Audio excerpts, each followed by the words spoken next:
Hi, this is Sean D'Souza, and you're listening to the 3-Month Vacation Podcast. This podcast isn't some magic trick about how to work less. Instead, it's about how to really enjoy the work that you do and to enjoy your vacation time.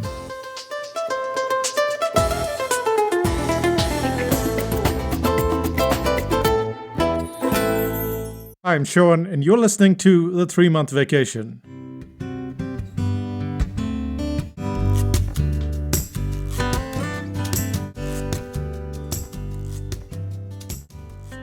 It's February, that's 2020, and that's almost 20 years since we started writing articles on the internet.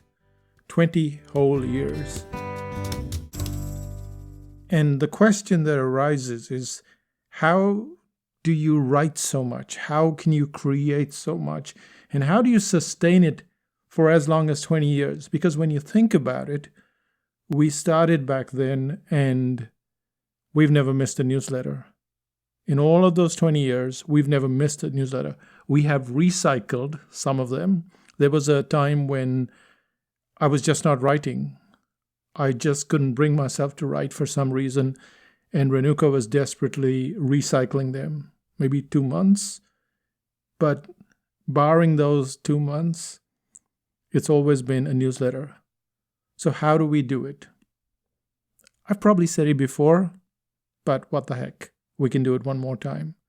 3 methods. Let's look at all 3 of them.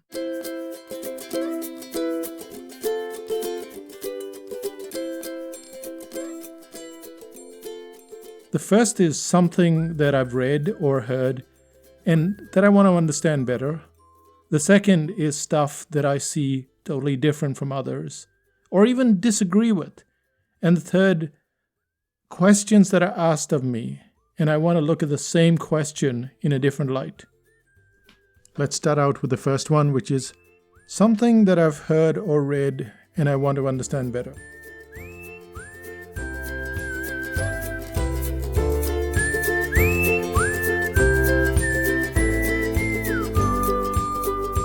One of the earliest articles I wrote was based on a book called Positioning. It was by Jack Trout and Al Ries. Now, I'd read this book when I was in India and I was in advertising, and I never had any reason to write about it. I would just read the book. It was very interesting to me. I bought a different version of the book, and I guess it helped me in my copywriting along the way. But when I started writing articles, it seemed like a challenge to work out how I'd say what the authors have already said, how to explain it in a different way, or at least explain it in a way that I understood it. And over the years, whenever I read a book or I listen to an audio, I tend to find that I get stuck at certain points. The position where I'm stuck is usually something new or something that has been expressed in a way that I've never heard before. When I reach such a point, it's usually a good idea for me to write an article or to create a podcast. And in doing so, I have to understand it better and I have to explain the concept to someone else and figure out how the listener or the reader can apply that concept. Because so many of these concepts are just concepts. They don't always have a practical application, or at least they don't describe it in the sense, okay, how does this apply to consulting? And how does this apply to training? And how does this apply to products or leverage like info products? How does it apply across the board? That's not what is explained. And then somehow it's interesting to put that concept in and explain it to someone else.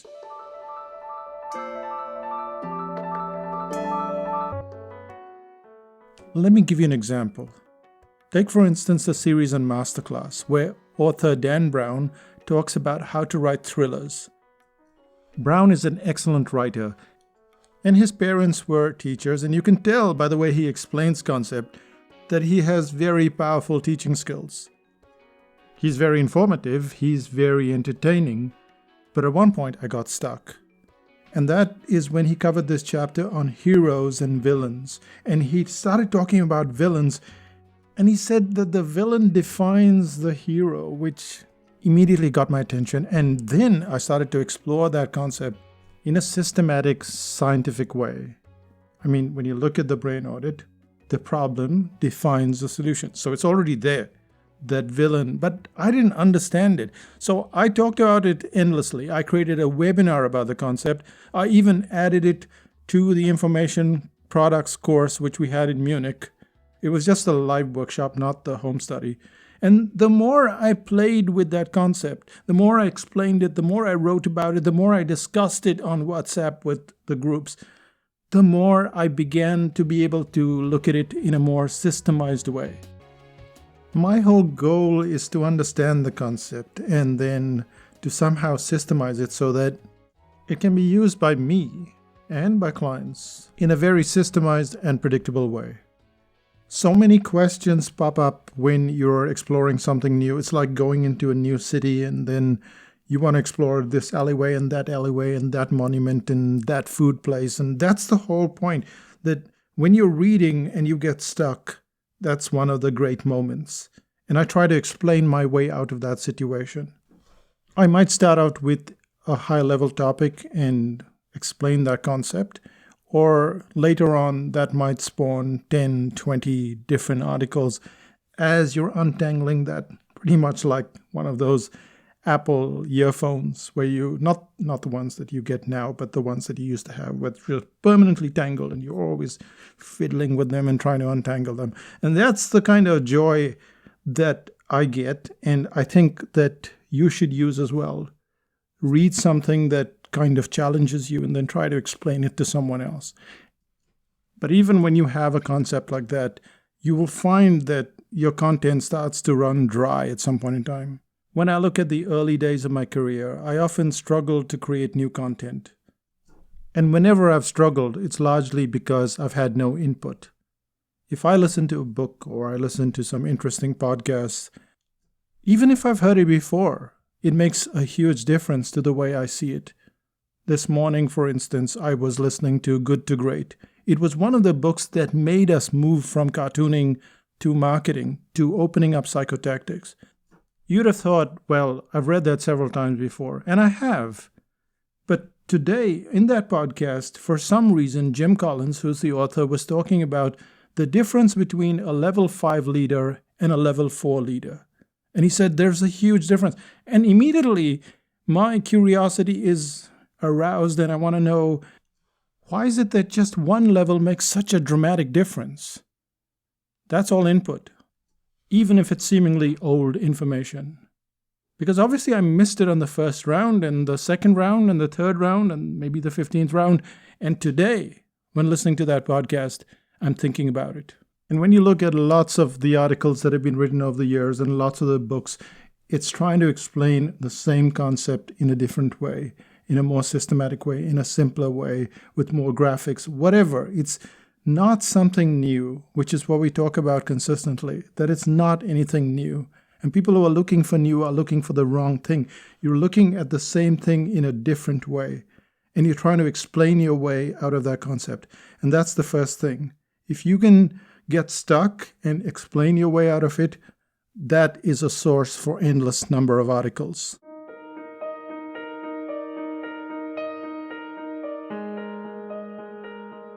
And this neatly slides us to the second part of today's podcast, where it's about stuff that I disagree with. When I just joined advertising many years ago, my creative director called me an iconoclast, and I had no idea what it meant. I said, no, I'm not an iconoclast, and then I had to look up what iconoclast meant. But essentially, an iconoclast is someone that takes an icon and breaks it. That's what an iconoclast is at the very core of the meaning. And as we go through our everyday lives, we read an article about fitness, or, for instance, I read an article about the imposter syndrome. And I'm reading about it all the time, this imposter syndrome. I even wrote about it. But at this point in time, that one point in time when I was listening to it, I couldn't relate to what was being said. In short, I disagreed with the concept of imposter syndrome. To me, it is less about being an imposter and more about being a beginner.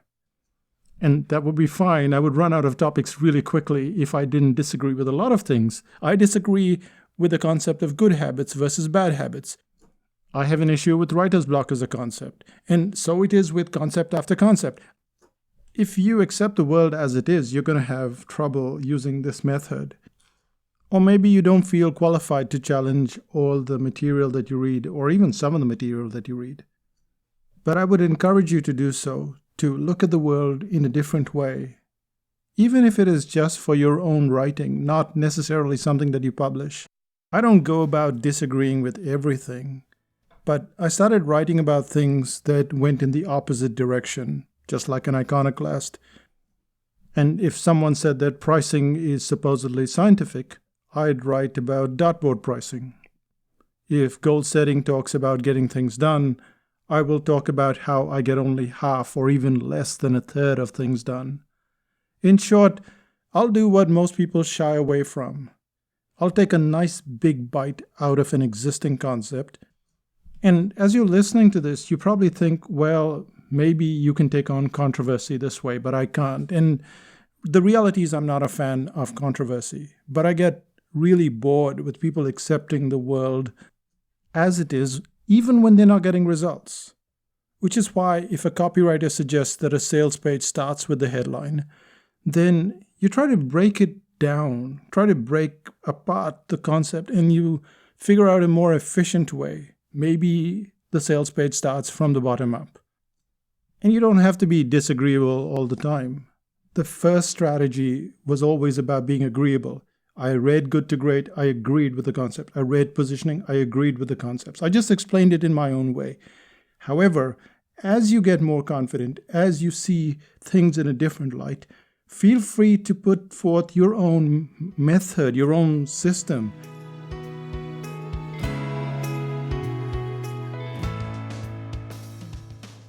And yes, there will be objections, but that will help you make that concept so much better. It's a very scientific, systematic way of kind of proving what exists out there as wrong, and then people proving you wrong, and then you fixing it and getting much better concepts as a result.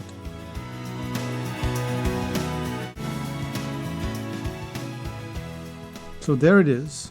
First part, agreement. Second part, disagreement.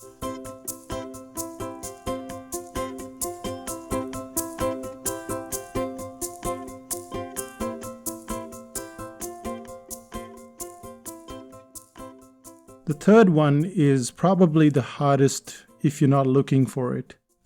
And that third method is questions from clients.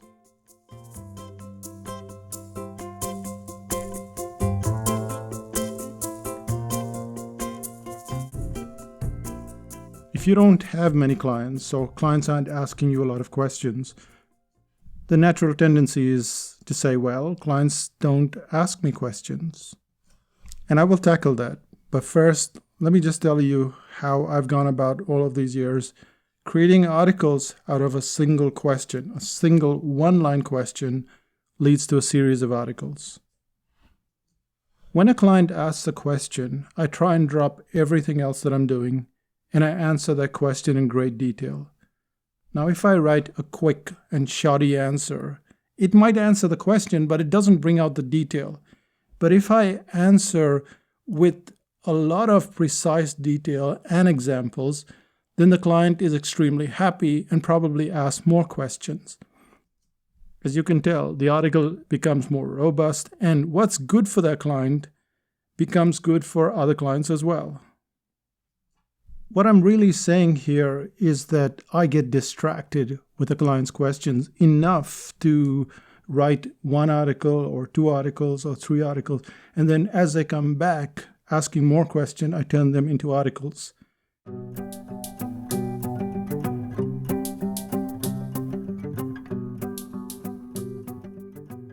This is why I love email. This is why a lot of people don't like email, because they get questions and they think this is such a waste of my time. But in reality, it is not a waste of your time at all. It is a way of connecting with your client, giving them that detail, and then creating amazing content. because that client comes back with great amount of gratitude, but they also come back with objections, just like you had at the start of this third section, which is, I don't have any clients.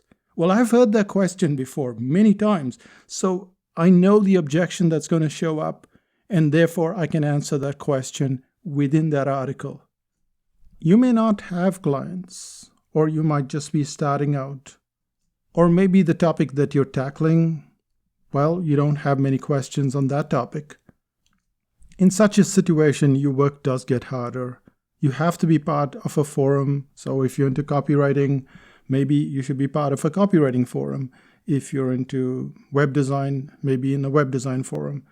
But even if you don't want to pay any membership fees, you can go to a website like Quora, which is Quora. And people ask questions based on specific topics. Now, if you can take those questions and you can answer them, now you've got the basis for a whole bunch of articles. The best questions are always from clients, because it's not just that you're answering that question, but you're answering Molly's question, or you're answering Anjali's question. And the energy you pour into that answer, that becomes such a beautiful thing, because you know that you're not just throwing it out in the dark void out there. You're actually going and speaking to someone who possibly knows you, or you know them, or at least you have some slight connection to them. And that makes those answers so much better.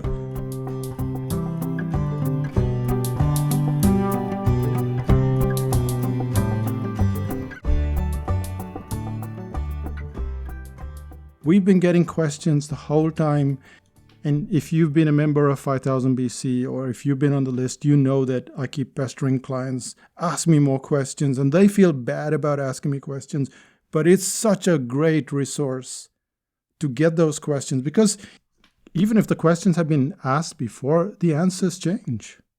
And so I will look at the same question in a different way. It seems totally bizarre to think that 20 years have already passed, and we've had so many articles and so many books and so many products and workshops, but a lot of them have stemmed from these three factors. The first method was simply how to explain yourself out of a tangle. And that's what I try to do in every book, in every podcast, in every audiobook, anything that I run into. I'll try to find a place where I get stuck and then explain myself out of that tangle, and then try and apply it to how clients could use it in a systemized manner. And that's what I do over and over and over again. It's like a flywheel. It goes on and on and on and on, and you're doing the same thing repeatedly, and you get to create hundreds of articles that way, really good articles. The second thing is the factor of disagreement. You might not viciously disagree with something. You might just slightly disagree with it, or you might have an objection, or you might have a different point of view. And clients have disagreed with this concept. When I've told them about it, they've disagreed with this concept because they feel that they're not qualified enough. And I don't think you need to wait for that moment when you're going to be qualified enough. How do you know you're going to be qualified enough to disagree? You know when you disagree, and you can see a different pathway that enables the client to reach their destination in a better way. I mean, when you think of the imposter syndrome, the moment I realized there is no such thing as an imposter syndrome. It's just a beginner syndrome. There might be this imposter thing, but largely it's a beginner thing. A lot of clients said, yep, that's me. So am I qualified? Do I have any research? No, I don't. But that's what I'm going to put forward. And that's what I did, and that's what I suggest you do. So that's the second way, which is if you find a way to disagree or change the perspective, don't call it disagreement, call it reframe. Just reframe it. And that will make someone's day so much better. And you've got your article. And the third method is just to take client questions. And client questions are just amazing because you're speaking to a real person. If you can't get those questions, go online. It's more tedious to find it that way. But if you feel that you need another method, another source of inspiration, well, go online to Quora or some site like that, and answer the question. Answer it right there, because the person might come back and ask you further questions. So that's the benefit of websites like that, where you can answer the question on that very spot and then have it sometimes taken apart, but largely it improves your article. And that's how we've written stuff for 20 years. And that brings us to the end of this podcast. Let's find out what's happening in psychotactics land.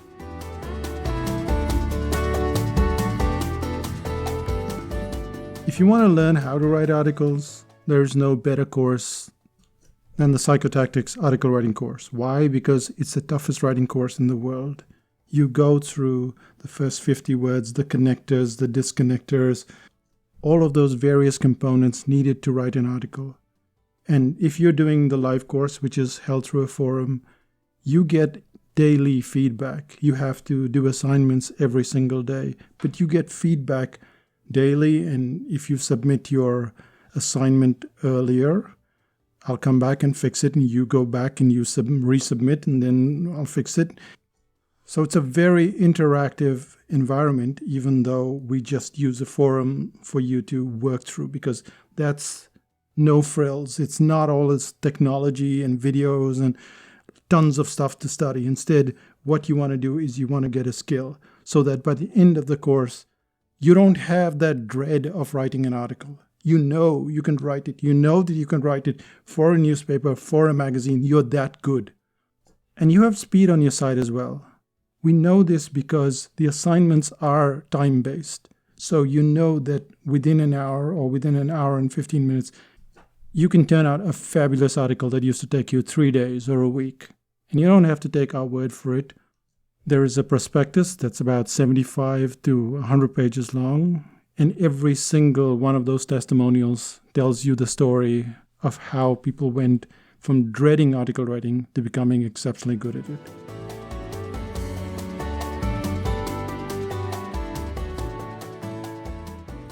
So on the 21st of March, the seats are going to be available, and there are only 25 seats. That sells out usually in 24 hours, sometimes in 25 minutes. So you have to be on the waiting list. Go to psychotactics.com/awgoodies. Now, you might not want to do a live course. You might want to do it at your own pace. That's okay. There is a self-study which will be available on the 28th of March. Again, go to psychotactics.com/awgoodies.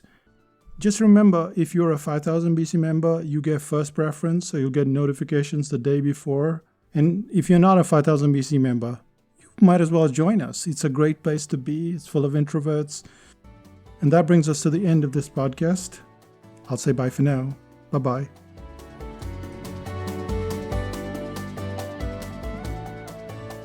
Still listening? In this podcast, I talked about how I'd stopped writing for a while. But it's not just writing that requires inspiration and requires some sort of constant feed, some sort of input.